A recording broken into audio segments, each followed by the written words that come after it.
Hello, it is I, Z-Boy, and welcome to the second ever album review to ever be put up on the internet. And coincidentally enough, it is also for another EP, and it's for an EP that came out the same day as the Weezer EP. And I didn't even know if there was any hype for it. I just saw it on my recommended.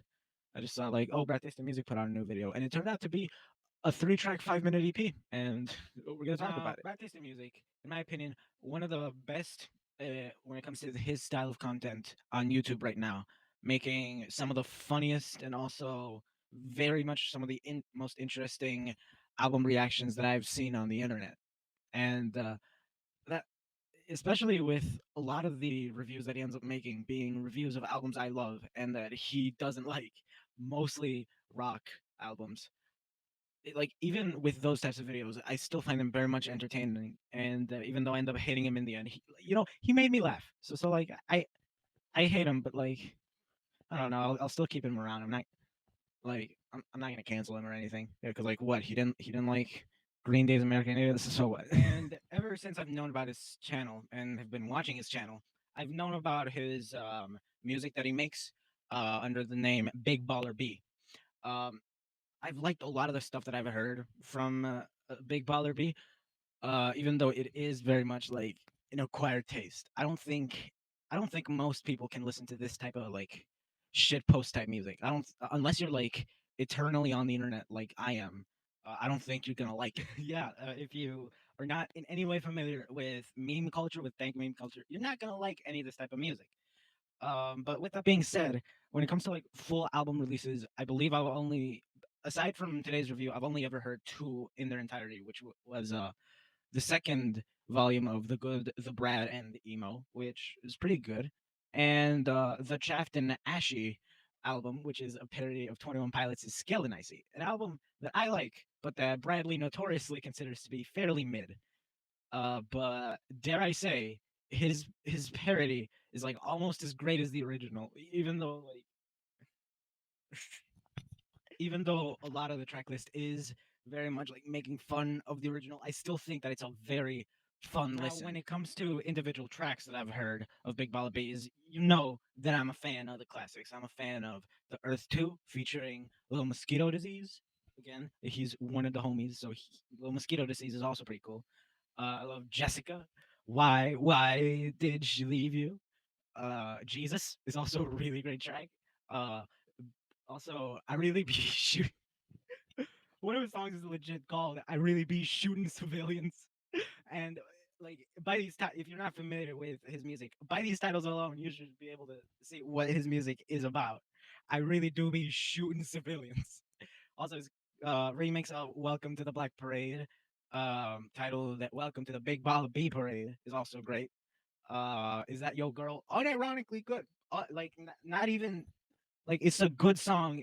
Like no shit post. It's actually a great song, in my opinion. And then lastly, don't keep no useless women. Now, that is enough stalling. That is enough introduction of who Big Bala B is. Let's discuss the album that we have right now. Let, what's it called? Prison Sentence. The album's called Prison Sentence. I sometimes call it Life Sentence for some reason, but it's Prison Sentence. 3 tracks long, 5 minutes long. Is it any good? Yes, and it might legitimately be the best, the unironically best material that I've heard from Bradley yet. I feel like the first place to start when it comes to justifying what I just said, of calling this unironically great. I feel like the first thing that pops out to me with this album is firstly the production, and second off, Bradley's flow. Let's start with the production. The production, even though you can still tell that like it was made on GarageBand, like it still has the Flex Gang aesthetic that Baller B and the rest of his peers have. But I would say that this is the same artist trying to make music that's genuinely good, and I would say actually succeeding with that goal. Like these beats are like actually fire. Like they're actually good. They had me like not jokefully, but like actually bobbing my head to them. And Bradley's flow actually like again like because this album is still like humorous, like you can still tell that like he still has like a jokeful conviction when with the stuff that he says, but like it actually sounds like actually good flow. With Baller B's past material and a lot of the rest of Flex Gang, the joke is that the flow is bad, or at least that's what I've been thinking this whole time. That's been my impression this whole time. But like Again, this is the same artist trying to make an album that's actually good. And again, I think that with the flow, he also succeeds with this goal. I feel like the best way that I can put it is that Ballerby's past material is like YouTube poops type humor, where like the joke is that it's shit. The joke is that it's a shit song. And yeah, there's jokes in the lyrics, but like you're mostly laughing at how terrible the song is. That's why I find music like Jessica as great as it is. Because like you're kind of laughing at the song, but like the artist himself is also laughing at the song, so it's still self-aware. It's not so bad that it's good, or like it is, but like it's intended to be that way, and that's a really hard thing to do. With these three tracks, it's still like humorous, but I would say that it's humorous the same way Weird Al or The Lonely Island or Bo Burnham is, where like it's actually good music, but like there's jokes in the lyrics. I feel like that's the best way that I can differentiate this from Baller B's past material. Oh my god! And the lyrics on this album are great in my opinion. I feel like with the lyrics we should go like track by track. So let's start with the first track, "Gang Gang Gang," and the first lyrics in your album or your EP, like they're very important, or at least they are to me. Like they should give a first impression towards what the rest of the album's gonna be. The first lyrics to this are literally just, I still crack, I still crack, I still crack, I still crack, I still crack, I still crack, I still crack. And the rest of the humor for the rest of the track doesn't stop, telling the story of how Big Baller B got arrested for selling crack outside of a kindergarten, already off to a great start. And the entire track just being like, "Oh, I'm the biggest gangster around. I'm not gonna sell out." But then the police find out that it's him and have damning evidence on it. And then he's like, "Oh no, that was Tony." And just like, and after that, just like same like same charisma, same like alpha Chad energy that he had in the beginning, but now it's about being a snitch. He's like super confident about being a snitch, and that like switch around is just so funny, especially the way that he writes it and the way that he like gets it across.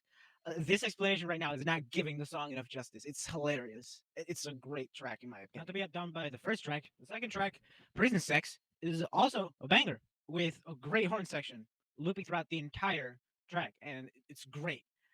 And the lyrics just telling the story of how he's just like everyone's his bitch, even though, yeah, I feel like the joke of the song is that the more realistic thing that would happen after snitching out your whole gang is that you yourself would be everybody else's bitch. And also the track also talking about how he has deals with the guards that he has, and how he's paid in Jake Paul merch. One of the funniest lines in the entire EP, in my opinion. And then finally, there's the final track on the album titled "The Undeniable Prison Sentence of Being White." This is probably the closest song to the standard humor of Big Baller B.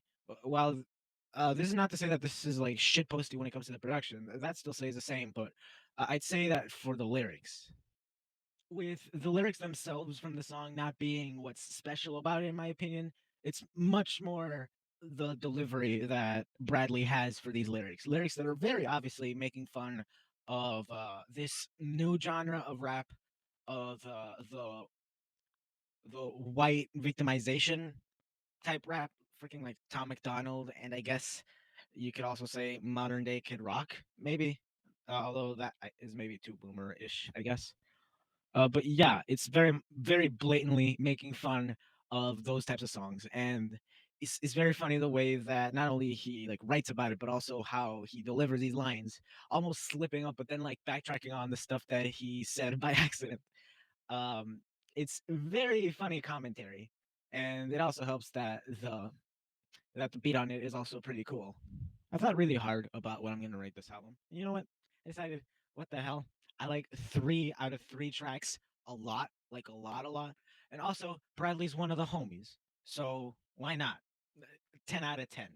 Completely recommend. And if you haven't heard Big Baller B yet, I feel like this is the best entry level because it's the less shit posty and the more that's the closest to a lot of other rap, comedy rap when it comes to production and delivery.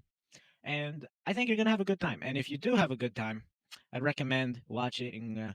First off, watching Bradley's reviews because he's great, and also listening to some of Big Baller B's other music, which is something that I've been pushing back.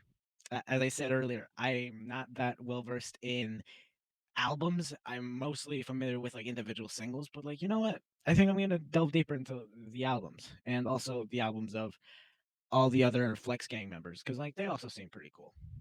Anyway, this is the end of the